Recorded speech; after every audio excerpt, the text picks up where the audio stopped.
Bismillahir Rahmanir Rahim. We begin with Allah's blessed name. We praise Him and we glorify Him as He ought to be praised and glorified. And we pray for peace and for blessings on all His noble messengers, including the last of them all, the blessed Prophet Muhammad sallallahu ta'ala alayhi wa sallam. As we greet you on this, the 11th day of the month of Jumadi al-Akhirah, in the year 1446, corresponding to December, I don't know, I think 14 of the year 2024, is it? 24. Gregorian. You see how I'm forgetting their system of time?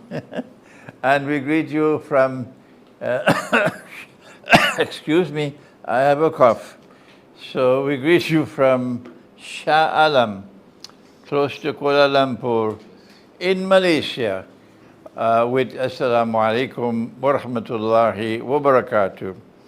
And today we're going to do what you've been waiting for more than 1 week, more or more. All around the world, people have been waiting for us to respond to the events in Syria. And I am honored to have with me my friend and brother, my learned brother, Dr. Olsi Yazaji, who lectures at the International Islamic University in Malaysia, and who is an expert on Ottoman history. And we are planning, he and I, to have a one-day session in Malaysia in the month of May, I hope, which will be fascinating. We will look at the history from the time of the beginning of the Zionist movement in 1897 until the First World War, and look at that period of history and teach that period of history with a man who has the expertise that I don't have. But today, we're going to concentrate on what has happened in Syria. And you'll have to excuse me, I will do less of the talking because of my cough, and we have to ask Dr. Olsi to do most of the explanation. But he will want to also go back in the background of what has happened, and that is where he has his expertise. So let us begin with Allah's blessed name, and I want to invite Dr. Olsi now to give his introductory comments on the subject. Okay, Sheikh Imran, thank you very much for inviting me, and I would like to salute all our viewers. And what happened in Syria in the last few days is one of those moments which you have probably foreseen to come. The unbelievable happened. But before going into what is happening at this very moment, let me make a quick review of history of Syria. After the defeat of the Ottoman Empire during World War I, Syria will be colonized by the French. And when the French, under General Henry Garraud, when they will enter in Damascus, Henry Garraud will go to the grave of Salahuddin al-Ayyubi. He will go there, he's going to spit on the grave and will tell to Saladin, awake because we are back. So what the British and the French did is that when they invaded Syria and Palestine and the Arab world, with their secret agreement known as the Sykes-Picot Agreement, they divided the Arab world, and Syria became a French colony. Under French colonization, Syria was divided into 6 states. The French used the tactic of divide and rule, so they created the state of Damascus, the state of Aleppo, an Alevi state, a Druze state, and then they created the state of the Greater Lebanon. Lebanon was designed in a way so that it will become a Christian majority and dominated by the Maronites. But then we know the story. We have the Second World War, where Germany will try to fight and take back what it was taken from her during World War I. And because of World War II, and because of the great clash between Nazi Germany and Soviet Russia, the Germans will be defeated. And then after World War II, we'll have the establishment of a new world order. Russia, which during World War I will be decimated by the Bolsheviks, now under the leadership of Stalin, who is going to remove the Jewish Bolsheviks from power, will emerge as a major global superpower. And under the leadership of Stalin, we will see the emergence of many independent Muslim nation states. We will see the independence of Egypt, of Syria, of Lebanon, of Jordan, of Yemen, of Sudan, and whatever. Now, when World War II will finish, the Zionists, who they already had planned and they had started their Zionist project since 1917, in 1948 they will declare the establishment of the Jewish state. The establishment of the Jewish state will start with the Nakba, will have massive killings and rapings and deportations of Palestinians, where the Zionist mafia, supported by the United States, will deport from Palestine more than 750,000 of Palestinians, be them Muslims or Christians. The declaration of the State of Israel in May 1948 will lead to the first Arab-Israeli war. And the newly created state of Syria is going to join the war on the side of the Palestinians and other Arab nation states. Of course, as we know the story, the Americans, the Zionist lobby, Czechoslovakia, will come to the help of the first Jewish state, and Israel will prevail, or at least will come into a stalemate with its Arab neighbors. And then we're going to have the second Arab-Israeli war in 1956, the third in 1967, and the fourth in 1973. The war of 1967 will be a great disaster for Muslims, because while Israel will be established in almost, I'm not sure, but almost 60% of historical Palestine, during the war of 1967, Israel is going to invade West Bank, which in this time was part of Jordan, the Golan Heights, which were part of Syria, and Gaza, which was part of Egypt. And from the year 1967 to this day, even those Palestinians who were deported from what we know nowadays as Israel into West Bank and Gaza will become slaves of the Zionist state. They will live under an apartheid regime. But in all these wars, Syria will stand on the side of the Palestinians. After the third Arab-Israeli war, when the Zionists, they will capture even Masjid al-Aqsa, will have hundreds of thousands of Palestinians who will be deported towards Jordan. From 1967 to 1970, the Palestinians, they will continue their resistance from Jordan, but in the year 1970, King Hussein, in collaboration with Americans and Israelis, he will declare war on Palestinians, and he What about Pakistan? Pakistan is too far.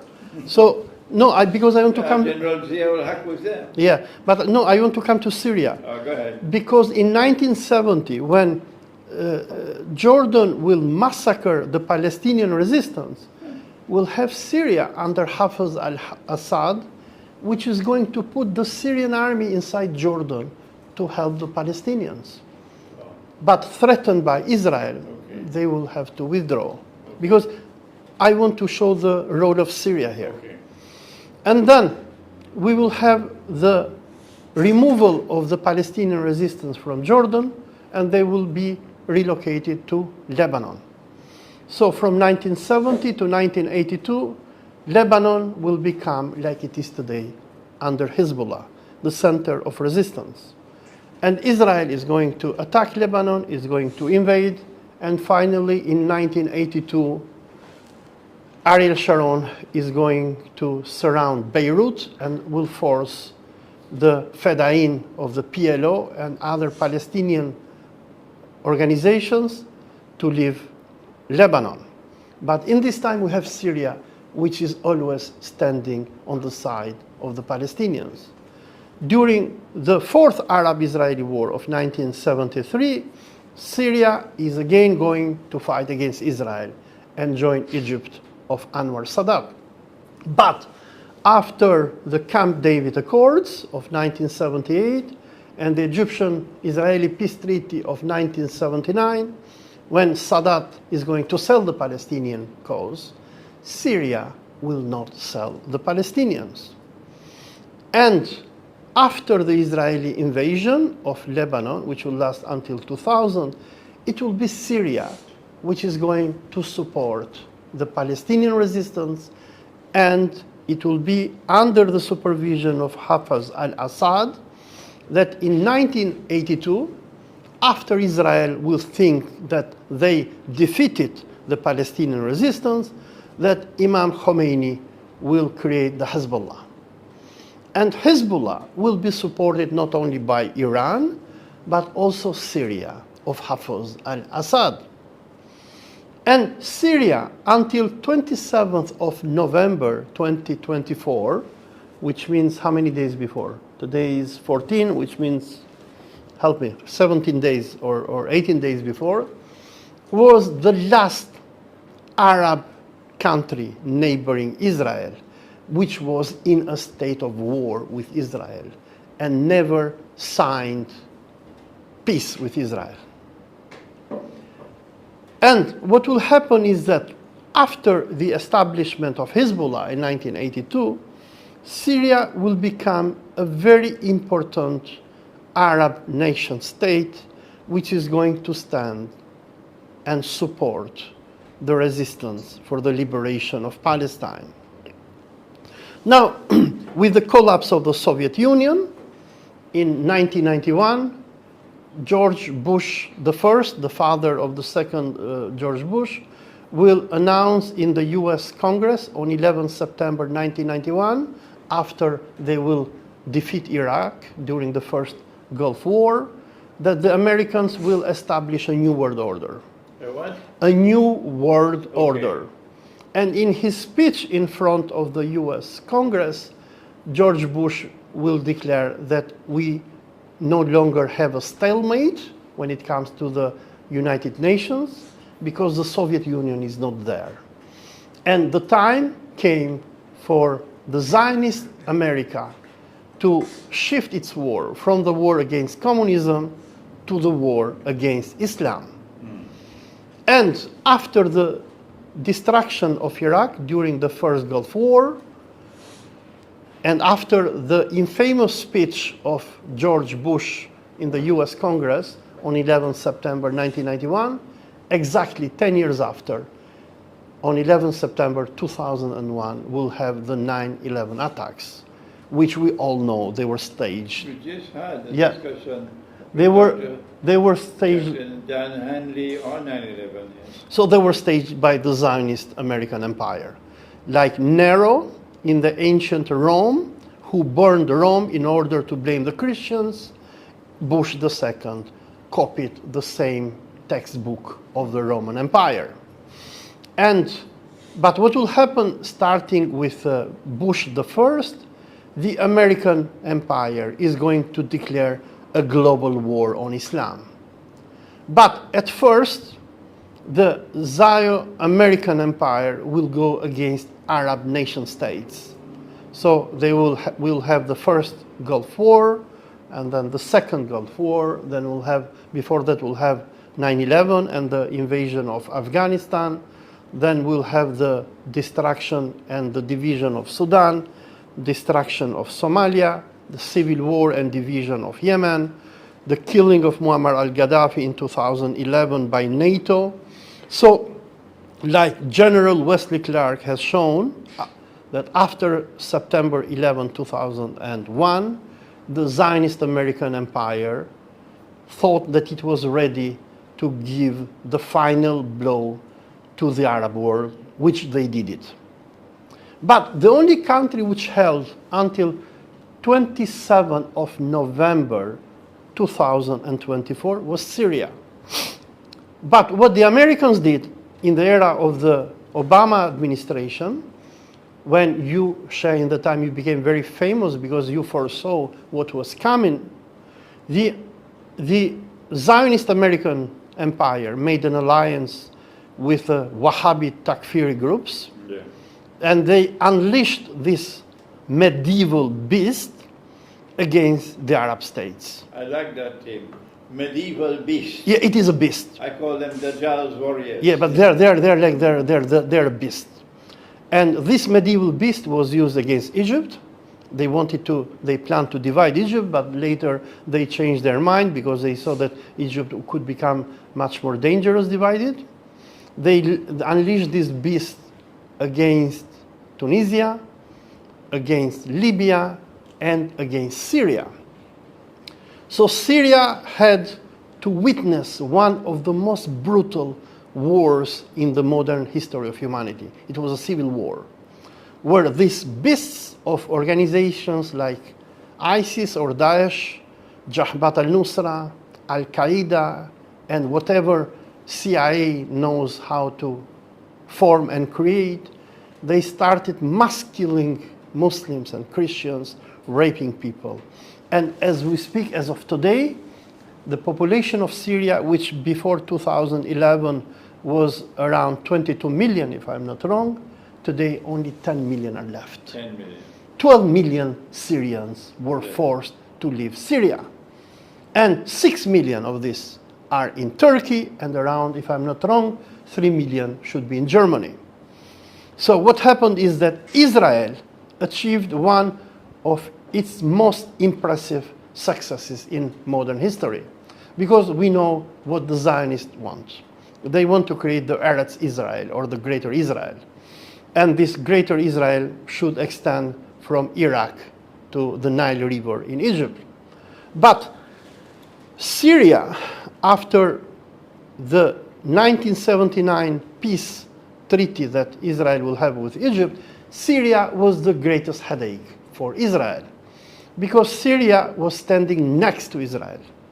And after the toppling and killing of Saddam Hussein in 2003, Syria joined the so-called axis of resistance built by Iran, where we'll have Iran, Iraq, the Shia militias of Iraq, Syria, Yemen, Lebanon, Gaza, which are going to form the axis of resistance.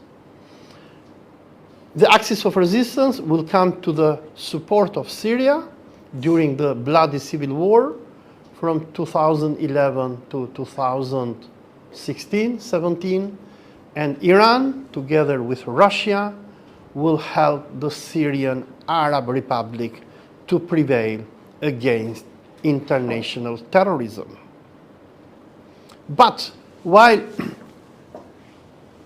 Turkey, which was a major country, which joined the Zionist alliance in 2011 and supported the Takfiri groups to go and burn Syria, in 2015, Erdogan will come into a conclusion and he will understand that the Americans had cheated him. Because when the Turks joined the war against Syria in 2011 and 12, they were promised by the Americans that they will become the new pashas of Aleppo and Damascus. But what happened is that the Americans, they were not killing Assad, they were neither destroying Daesh. Their game was simple: divide and rule. Make every Muslim go and kill other Muslims while Israel will rule. So in 2015, when Turkey understood its mistake, it joined the so-called Astana Agreement, where Turkey, Russia, and Iran, they agreed to stabilize Syria. Erdogan fired his prime minister, Ahmet Davutoglu, and what happened few months later, the Americans, they are going to unleash the Gulanis and will have a coup against Erdogan in July 2016. Erdogan will be saved by Russia. The Russian Secret Service, who is going to understand what the Americans are up to, they are going to alert Hakan Fidan, the chief of MIT, or Turkish Secret Service, and thanks to Russia, Erdogan will be alive.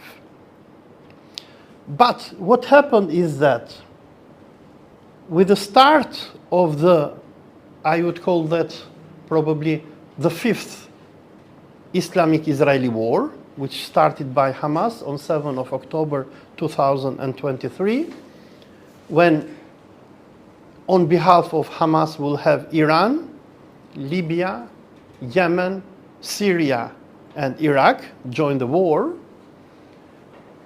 When this war will start, Turkey, instead of joining this Islamic coalition, it just stayed and kept on trading with Israel. While Erdogan was denouncing Israel, Turkey was one of the main trading partners of Israel. During the more than 1 year Islamic-Israeli war, which happened from October 7, 2023 until 27 November 2024, Iran, Syria, Iraq, Yemen were all bombed by the Anglo-Zionist Empire. The British, they bombed Yemen, they bombed Syria with the Americans, they bombed Iraq, Israel the same, but the Axis of resistance responded back. And this war caused so much damage to Israel. Israel is a very small country. Yes, it is a military garrison of the Western Crusade, but it was never meant to fight long wars. Moreover, Israel does not have the strategic depth that many Muslim countries have. But during this war, Israel committed genocide in Gaza, where it killed probably as many as 200,000 Palestinians. It massacred and flattened Lebanon. It killed, according to me, the president of Iran, Ebrahim Raisi. Before this, the Zionists, they assassinated Qasem Soleimani.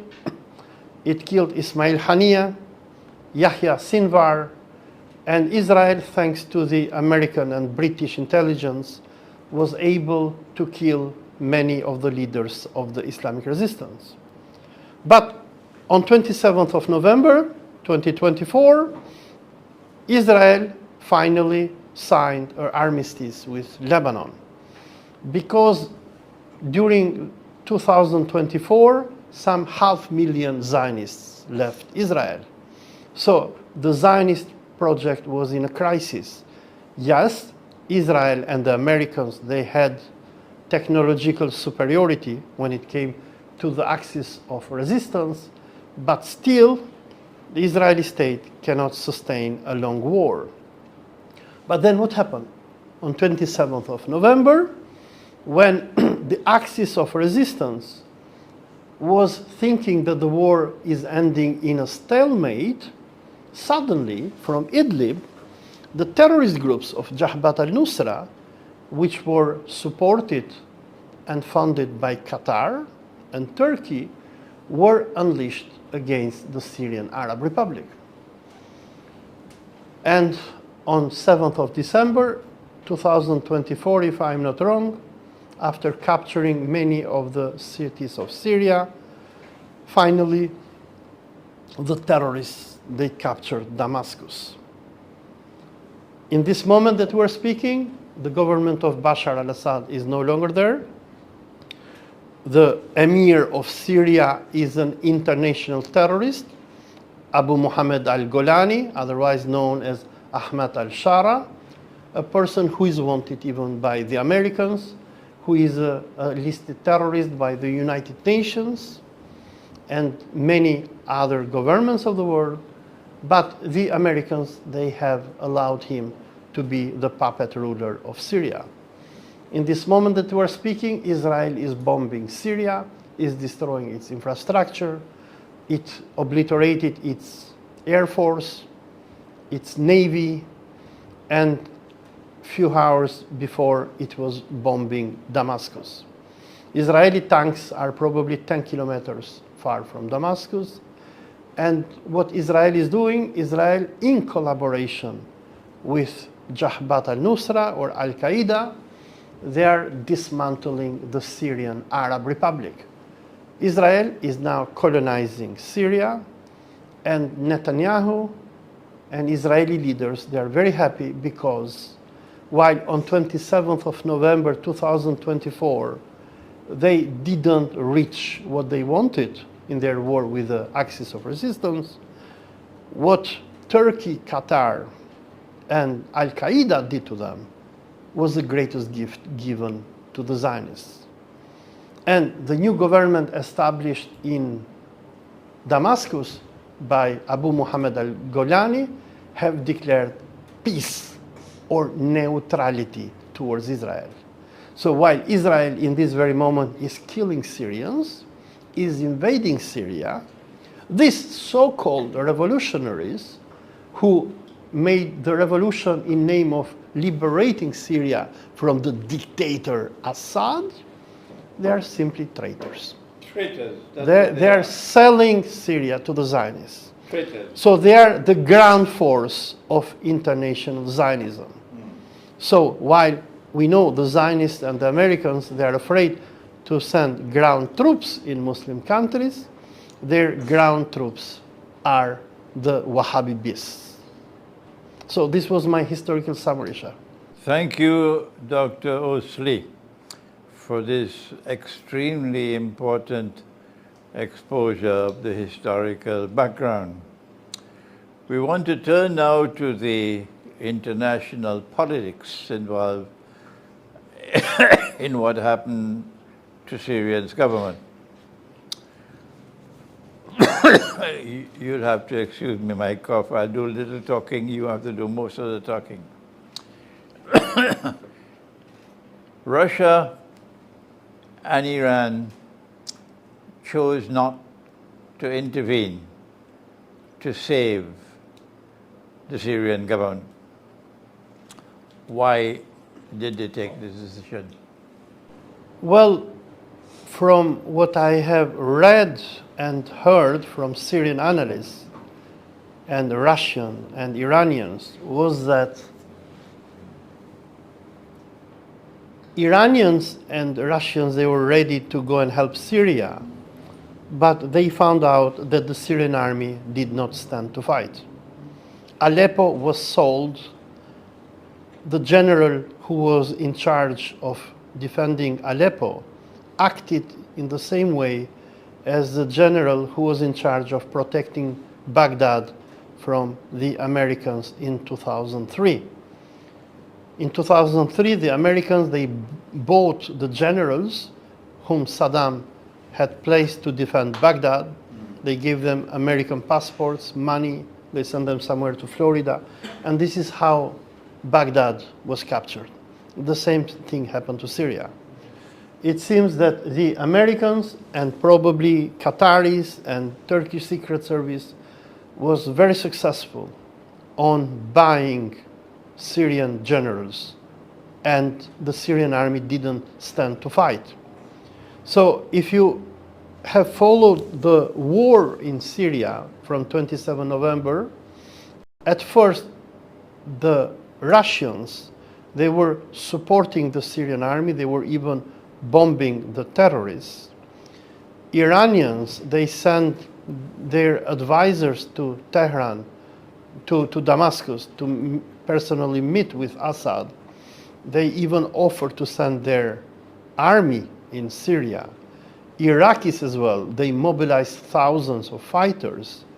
But when they saw that the Syrian army was not fighting and melted away, they came into a conclusion that we cannot go and fight when Syrians are not fighting. The Syrian army has been fighting for the last 10 years. And they've done that with great courage, facing an enemy which was ruthless and barbaric. I call them Dajjal's warriors. And so while I am prepared to accept that there was some money being passed on and some people who sold themselves, perhaps there was more to explain why Russia and Iran chose not to intervene to save Bashar al-Assad. And as soon as that was clear to him, that they were not going to intervene, he then chose to hand over power peacefully and leave the country, which I think was a sensible thing that he did because it saved so much fighting and killing. I want to suggest that perhaps the plan was bigger than that, and that the timing of the attack on Bashar al-Assad and Syria, the timing was connected with what I call a window of opportunity before Trump assumed presidency on January 20th. And this was Biden seeking a moment in the sunshine to leave the presidency with something tangible. I've done it. And the American CIA and the Mossad were up to their neck in planning this and getting the attack to be launched at the time that it was launched. And when it succeeded, Biden actually claimed responsibility for success. This is my success. And, and Israel did the same thing.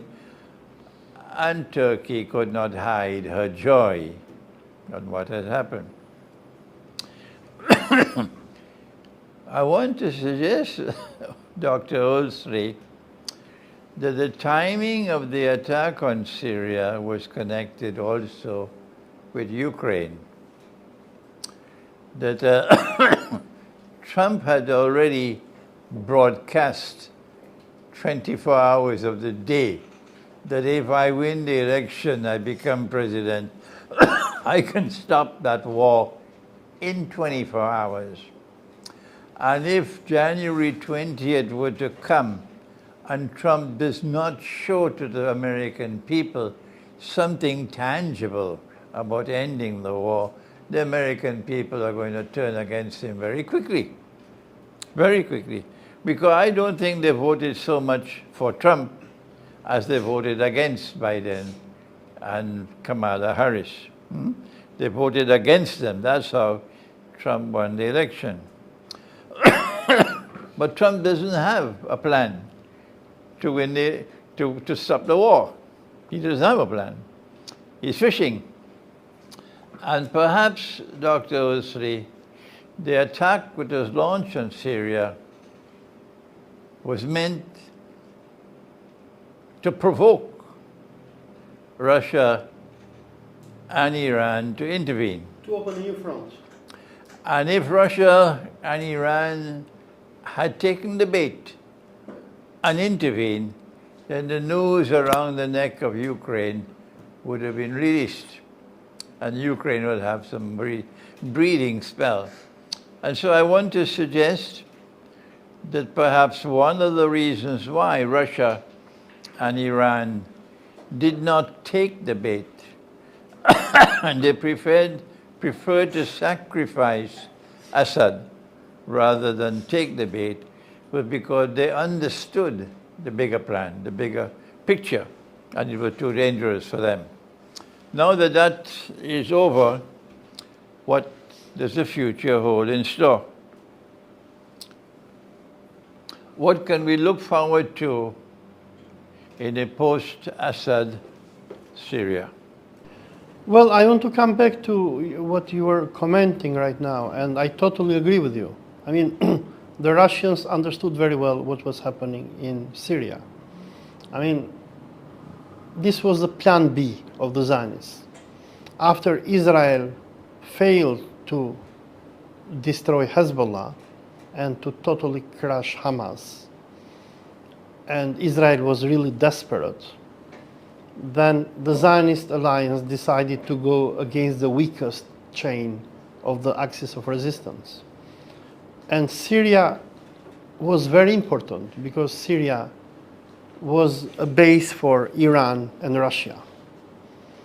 And we know that when the jihadists, they attacked Syrian cities, they were helped by Ukrainian officers.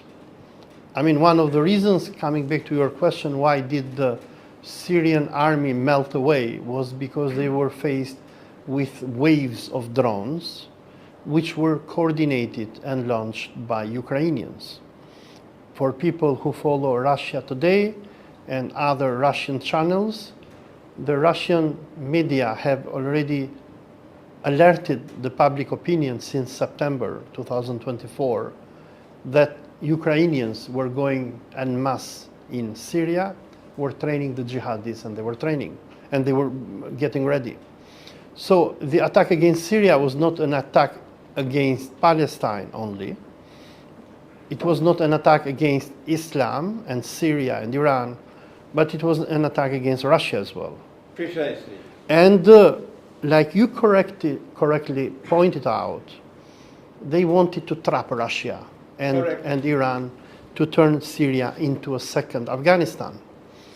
And while the jihadists, the takfiris of Jabhat al-Nusra will be unleashed by Turkey few moments after Netanyahu gave his speech about the ceasefire with Hezbollah, they were unleashed at the same moment. Bashar al-Assad went to Moscow and he met Putin personally. And he went on 28th of November. And after returning to Syria, probably he knew what was coming. And as we have seen, he had prepared himself to evacuate. But what the Zionist empire wanted to have Syria turn into a second Afghanistan for Iran and Russia, I think that what the Russians did by calling Assad to go to Moscow is that they called the Turks to come in. And we are going to see in the coming months that Syria will not have peace. Syria will not have peace. Syria is becoming a second Afghanistan where we will have everyone fighting against everyone. Right. We'll have the Turks, who they fell into the trap because now they have to maintain Syria. They have to stabilize Syria. Who is going to fund them? Qatar? For how long? So we'll have the jihadists supported by Turkey and Qatar, the Jabhat al-Nusra or Tahrir al-Sham. We'll have Egypt, the Saudi Muhabarat, who are especially Saudi Muhabarat, who is probably going to fund the ISIS. We'll have Israel, which is going to bomb and kill everyone. We'll have the Alevis, we'll have the Christians, we have Syrian patriots, nationalists. So Syria is going to become another Afghanistan. Now, when we see the bigger picture, because I was having this discussion yesterday with another TV station, is that some members of the axis of resistance, they are sad about what happened to Syria. But I told them, don't be sad, because chaos is not bad. Because?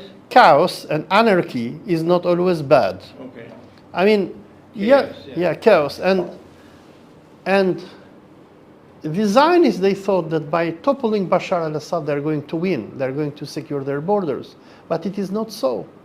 Because like Mao Zedong said, anarchy is really great. Anarchy helps you do more than when you have a stabilized government. Look at Iraq. Until 2003, Iraq was ruled by Saddam Hussein, and the axis of resistance couldn't do anything. When the Americans entered in Iraq and they toppled Saddam Hussein, you have, of course, you'll have Al-Qaeda and Daesh, but you'll have also the axis of resistance. So while the Zionist empire, they thought that by taking out Assad, they will weaken Russia and Iran, I don't think so. Good. The Syrian regime, which has ruled over Syria how much, 3 decades or more, was an Alawi regime. And therefore, from our perspective, had no Islamic credentials. Alawi is far removed from Islam. The positive thing about what has happened is that while we mourn the collapse of a government which was resisting Israel with credibility, we mourn the collapse of that government. But there is a silver lining that now there's greater clarity that the Alawi are gone. And as you just mentioned, that Syria would now become another Afghanistan. I was saying Syria is going to become another Libya, meaning a civil war. In Afghanistan, it is not so much a civil war, but a fight against the Americans. But in Libya, it's certainly a civil war. And we are now anticipating that that is what is going to happen in Syria.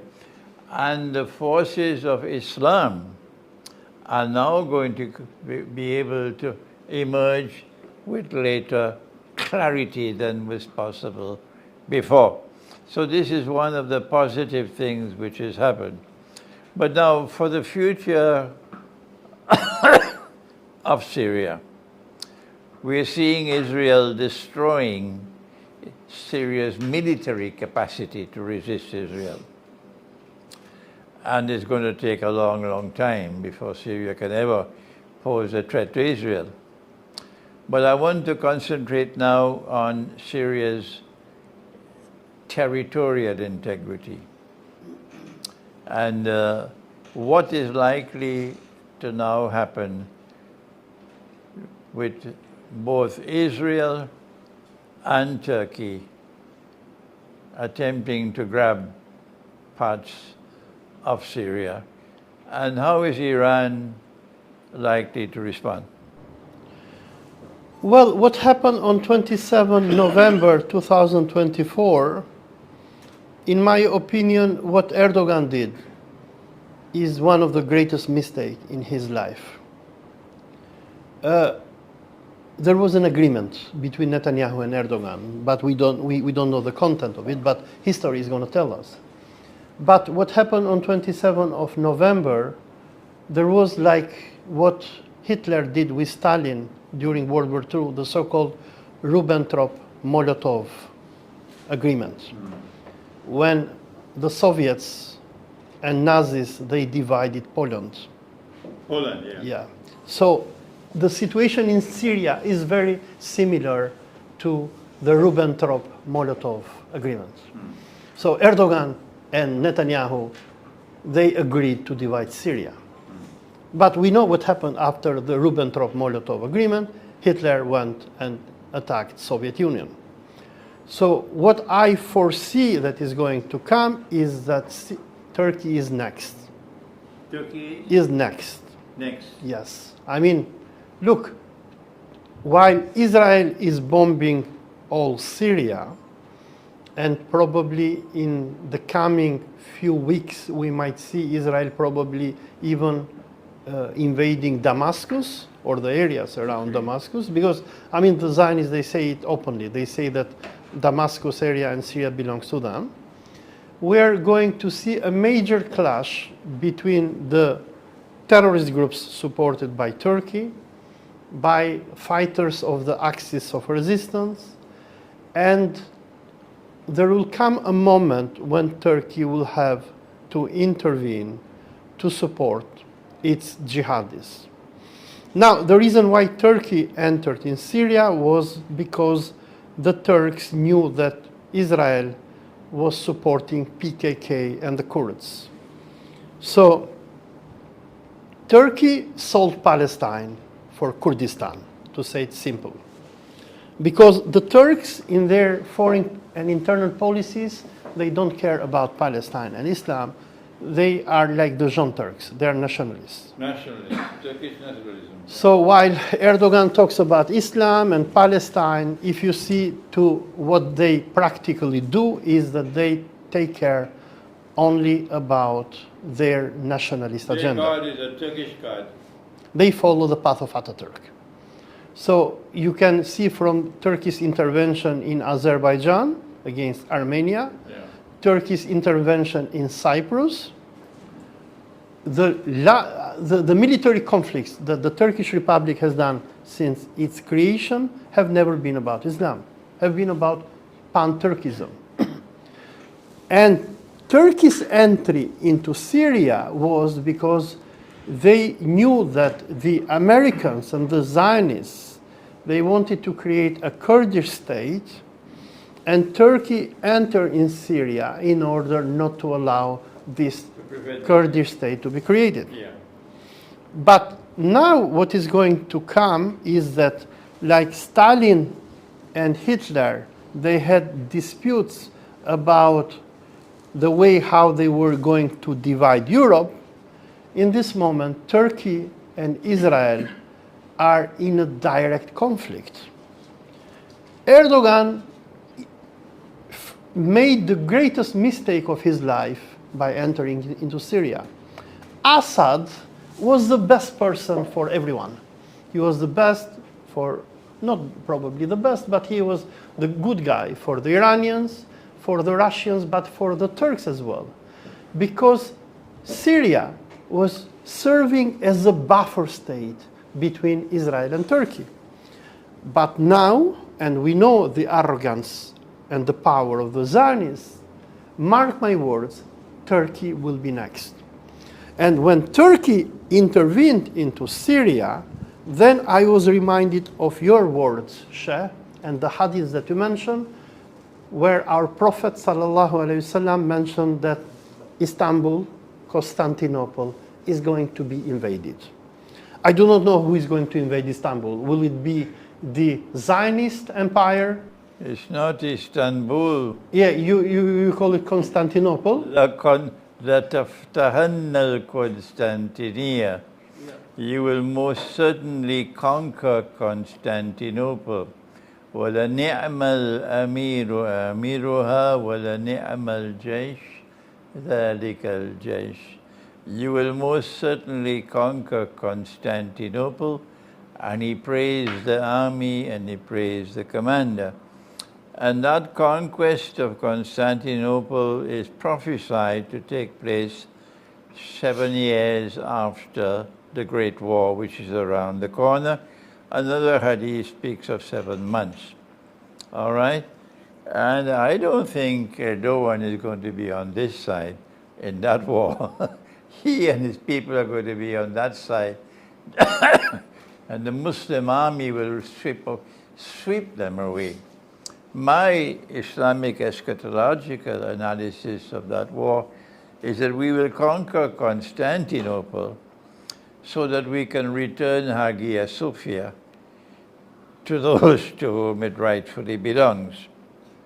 That what the Ottoman Empire did in taking a Christian cathedral and converting it into a masjid was shameful, was disgraceful, and sinful. But you know my views on this subject. And when, excuse me, when we return Hagia Sophia to the Orthodox Christian world, that will cement the friendship and alliance between our two peoples.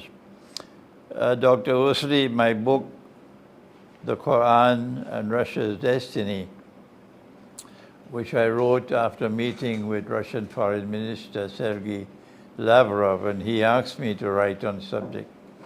That book, we were waiting for the foreword to be written by Professor Alexander Dugin. He's finished that. He wrote a beautiful foreword. And that book should go to the printry here in Kuala Lumpur in the next few days, inshallah. And I am hoping and praying by Allah's kindness and grace that that book might help the process of re-educating our people. That there is a destiny ahead of us in which the two people are going to come together in friendship and alliance.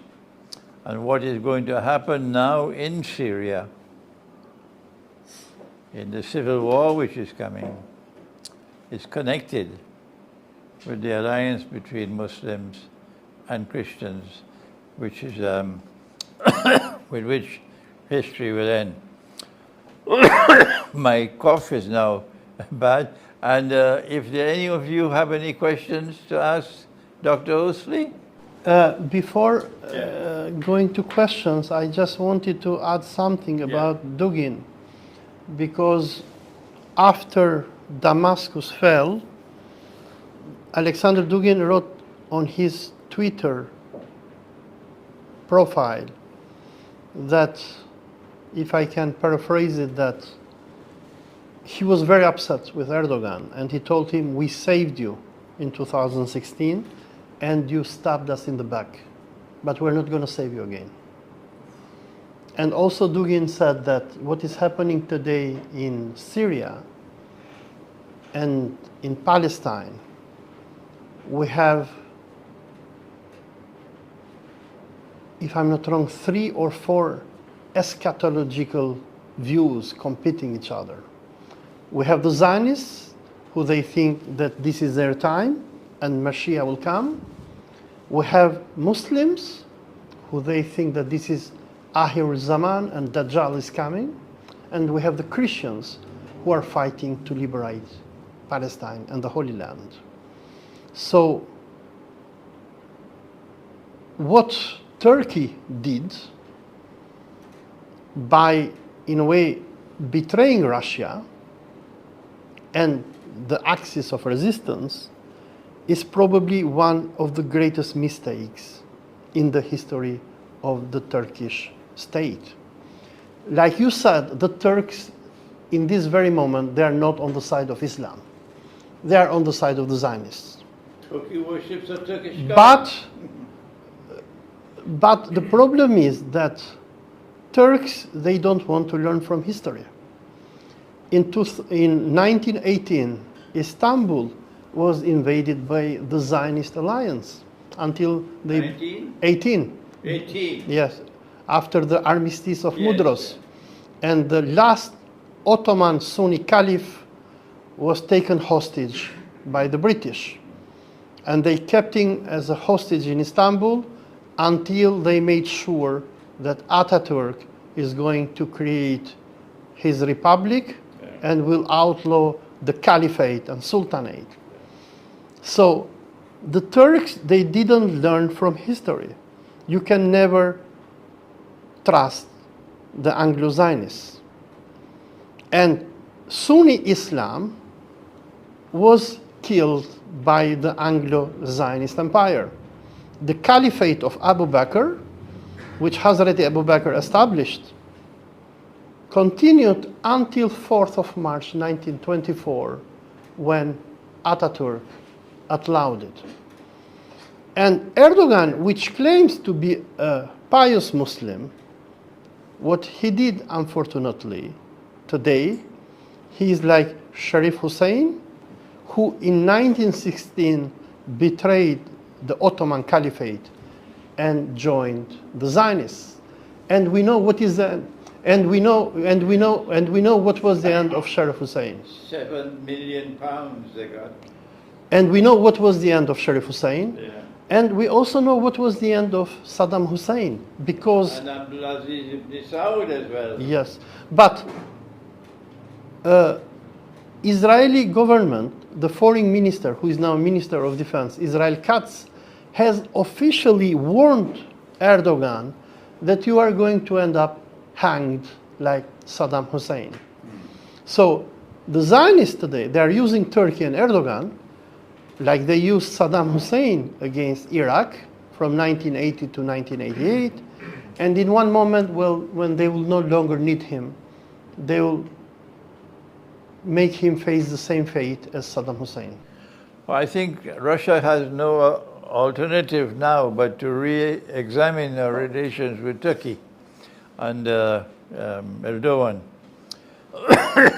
And the eschatological input into this is that there is this conquest of Constantinople which is coming, and I believe that is going to cement the friendship and alliance between the world of Islam that follows Nabi Muhammad alayhi salatu wasalam and the Orthodox Christian world led by Russia. And my book, the foundation of the book, is the declaration that Russia today is room of the surah to room of the Quran.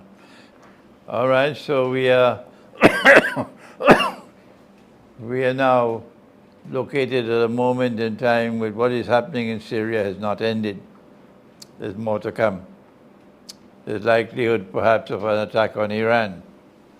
So we're going to stop today's session now, and hopefully that Dr. Hosein and I can come together again another 2 weeks or so when I come back from Indonesia, inshallah, when we know what else is happening, what else is in store in that part of the world after the collapse of the regime of Assad. So thank you, Dr. Olsi. Your scholarship is a treasure for the world of Islam, and may Allah protect you, and may Allah grant you more and more knowledge of the subject. Thank you. Wassalamu alaikum wa rahmatullahi wa barakatuh.